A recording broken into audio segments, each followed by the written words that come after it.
দেখো বেকার পোলাপানদের শুরু করে দেখতেছে, তো দেখার কোনো কারণ নাই। কারণ হচ্ছে আমি একসময় বেকার ছিলাম, পৃথিবীর সমস্ত মানুষ একসময় বেকার ছিল, তারপরে অবশ্যই ভালো একটা পজিশনে গেছে, ঠিক আছে। তো যারা এইসব চিন্তা করেন যে বেকার সারা জীবন বেকার থাকবে কিংবা কী করবে না, তা না।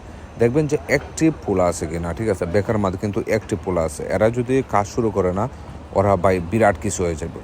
এরা বিরাট কিছু হয়ে যাবে, যা আমাদের চিন্তাধারার বাইরে, এবং হচ্ছে আমরা চিন্তাও করতে পারি না কি পজিশনে যাবে, ঠিক আছে। তাহলে আপনারা কখনো বেকার পোলাপানদের হেও করবে না, শুরু করে দেখবে না কিংবা কী দেখবে না। এরা শুধু একটা চান্সের অভাব। যখন এরা চান্সটা পাই যাবো, তখন দেখবেন যে ভালো কোনো কিছু করছে, যা আপনিও কাছে আসতে পারবেন না। আপনি মনে হয় যে 20 বছরে যা করছেন, দেখবেন যে ওরা 5 বছর 10 বছরে তা করে ফেলছে, ঠিক আছে। তো বেকার পোলাপানদের পাওয়ার আছে, বাট হচ্ছে ওরা সবসময় কাটায় না। ওরা হচ্ছে অলস প্রকৃতির, এবং হচ্ছে তারা ঘুরে টুরে ভন্ডর মতো। এইসব পোলাপান মন থেকে যেমন ভালো ভাই, তেমনি তাদের কোয়ালিটি এবং পার্সোনালিটি সব দিকে এভরিথিং মনে করছে ভালো, ঠিক আছে। তাদেরকে হেও করার কোনো কিছু নাই।